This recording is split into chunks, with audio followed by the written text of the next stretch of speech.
Matatanda ang isiniwalat ni Derek Ramsey noong Disyembre taong 2023 na nakunan umano si Ellen Adarna. Gayunpaman, nabanggit din ng aktor na bukas sila na bumuo ulit ng anak lalo't natuklasan nilang dalawa na hindi sila baog pareho.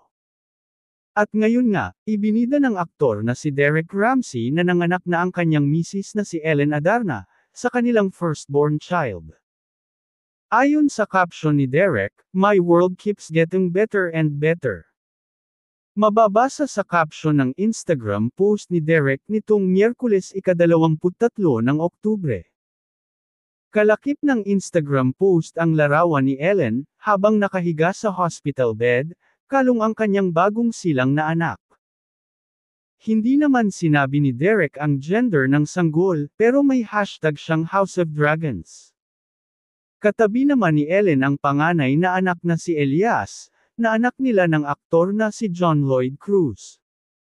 Agad namang bumuhos ang pagbati para sa mag-asawa mula sa kanilang mga kaibigang celebrity at netizens. Pero marami ang nagsabing fake news ito, kasi nga wala namang posts ang mag-asawa, at walang ingay lalo't nabanggit pa ni Derek sa panayam niya sa kay Morley Alinio sa vlog nitong Ito Ang Tondo, na panay ang deny na buntis si Ellen at hoping na magkaroon na nga sila ng baby ngayong taon, bilang Year of the Dragon. At pagkasulat namin ng panayam ni Derek kay Morley ay tinawagan kami ng aming paru-parong source at ibinulong sa amin, "Oy, malapit na manganak si Ellen Adarna," sabay bilang ng buwan, "By October, yes tama next month, October and it's a girl." Sabi pa namin sa aming paru-parong source, "True ba?"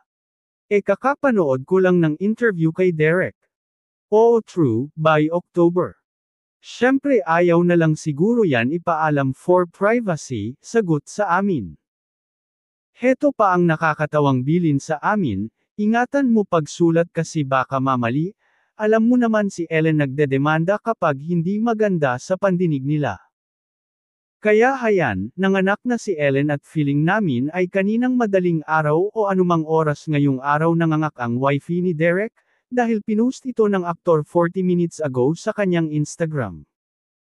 Siyempre sobrang excited ni Derek kaya gusto niyang i-post agad ang larawan ng mag-ina niya, kasama si Kuya Elias.